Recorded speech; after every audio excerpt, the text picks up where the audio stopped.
Powered by Go-Goat Sports in partnership with TSN. This is episode 50 episodes in season 4, right? It is the Ray and Dregs podcast.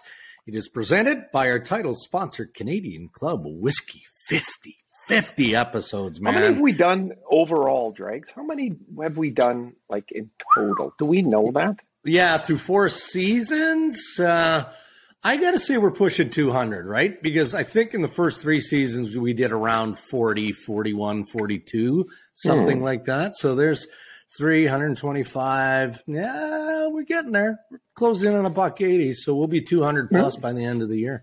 It's not bad. Oh, that's a lot. Yeah. We've got former Toronto Blue Jays manager John Gibbons, 1986 World Series champ with the New York Mets. Remember him as a bullpen catcher. He's joining us on the podcast. He's a hockey fan, right? He's got some history in Toronto, buddies with the Leafs. You know my baseball love. I'm looking forward to this. Yeah, great storyteller. You know, he's got a great podcast. He's got a book out as well. So there's lots of reasons to check in with John Gibbons, and we'll do that in episode 50 of the podcast here. First, let's dive into headlines and a bit of a buzz over the World Baseball Classic. And obviously, we're going to talk to Gibby about that. And I wanted to talk about the comments coming from Connor McDavid, who is campaigning openly, as he should. Best player in the game. He wants to play best on best. And I get that. I think we all support and endorse that. But first, Connor trumps Connor.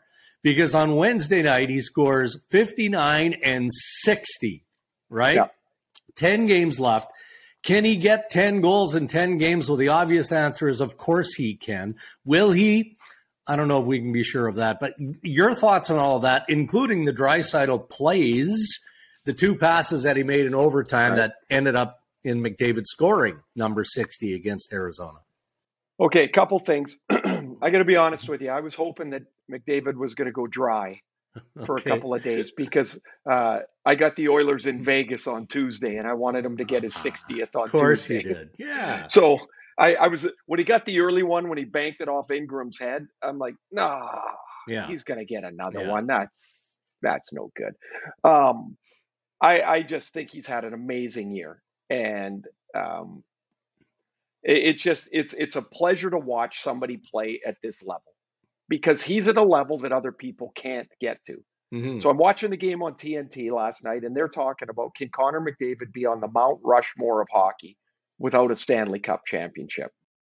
Without question. If the Oilers never win, if Connor McDavid never wins, and he does this, how can he not be? You mean to tell me what makes Wayne Gretzky great is that he won a Stanley Cup or 4 of them? No, absolutely not. In my opinion. No, I'm with you. It was way easier to win in 1985 and 1989 than it is today. There were no salary cap. There was only 21 teams. So many different things. What McDavid's doing is just amazing. As for Draisaitl, like I said, I got that Oiler game coming up, so I was doing a little research.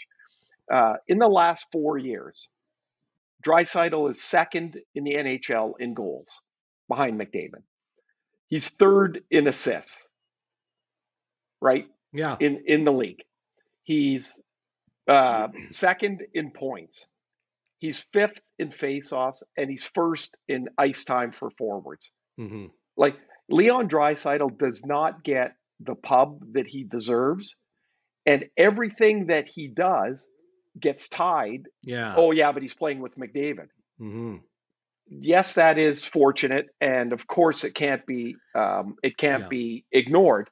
But to say that is a disservice to what Draisaitl does. This is one of the very elite players in the league. Not in the top 20, not even in the top 15.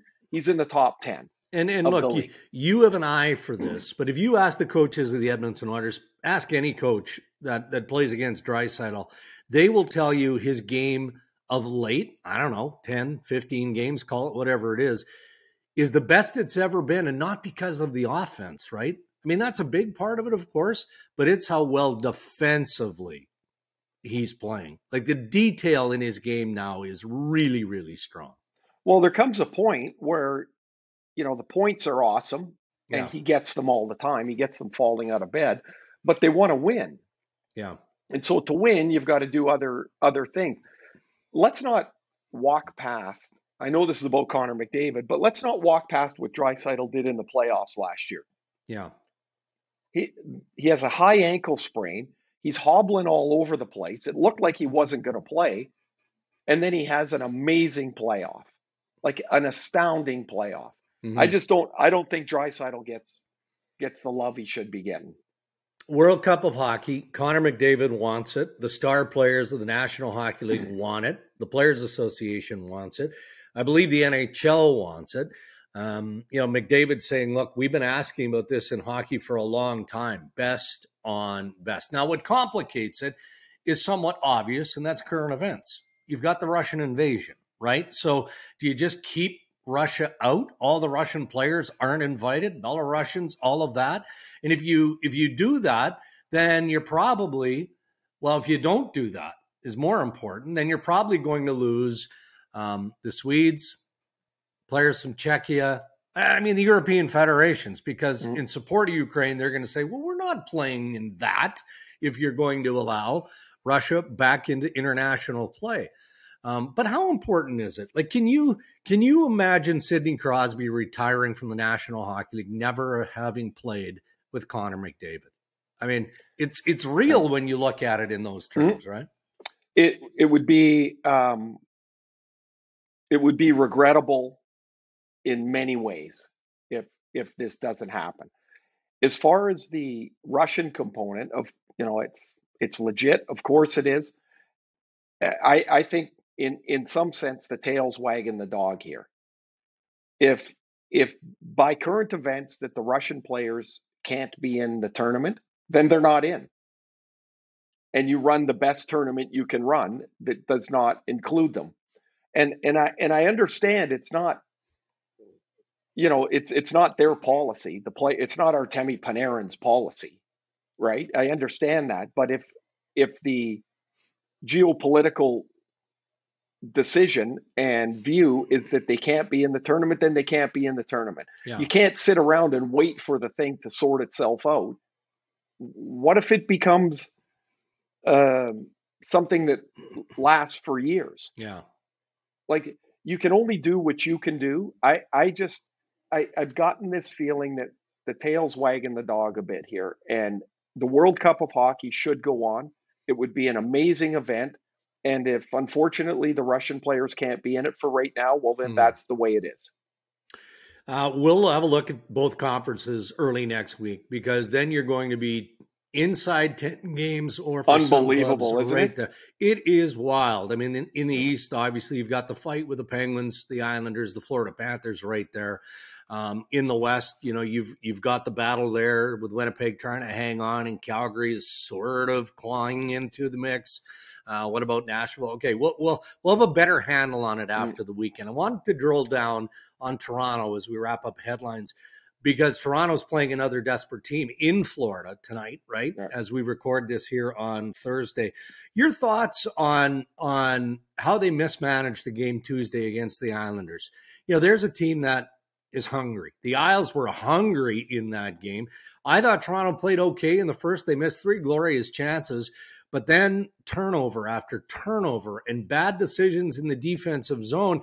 And some in the market are saying, well, maybe the coach has to absorb some of the responsibility here. With all these new faces, he's been experimenting too much. And, he's not allowing chemistry to develop up front or on defense. I mean, you buy into any of that, or is it just a night where the team didn't play well and you leave it at that? Well, they sucked the other night. Yeah. And that's going to happen. The easy excuse is to say that he's experimenting too much, Sheldon Keefe, but you've got a bunch of new players. Like, how do you know where they fit? I don't know if you remember, but the New York Rangers, when they picked up Patrick Kane, they said, we got to play him with Panarin. And they did it for 3 games, and they went, that looks terrible. And they split them up. But unless they played them the 3 games, you wouldn't know. Right. And so you have, I do think there gets a point where you're mucking up the project a little bit. but I look at a playoff series length. So the last 7 games of the year, there's no more experimenting. That is your lineup. That is the time that you need to lock guys in. Now, if you have a back-to-back, maybe you take somebody out. The guy I think of is, if you can give Giordano an extra day, give him an extra day. Yeah. He doesn't need that extra day, and you keep somebody in touch with game action. But you've got the complication of O'Reilly out of the lineup until he's not. So you're going to move some people around. But I would have in my head where I want O'Reilly to be, and I know the Leafs likely do, but where I want him to be, and that would be the only place I'm fiddling around with right now, because O'Reilly's going to get plugged into a spot, and that's where he's going to be. You know who you're going to play. You know who Tampa is. You know what Tampa's lineup for the most part is going to look like. And by the way, have you looked at your opponent, Toronto? They're stumbling all over the place coming into the last 10 games of the year. There's no need to panic for a very good team. I do think coaches can stick their thumbs in it too much and screw up the pie. Just get to 7 games, start to lock in your roster, and that's where you go. I don't think it's a disaster that some people make it out to be. Those are your headlines. Our interviews on Ray and Dregs this year brought to you by our good pals at Canadian Club Whiskey, who are asking, are you over beer? Why not try a refreshing CC ginger ale toss in a lime next time you're having a drink or you're just watching a game?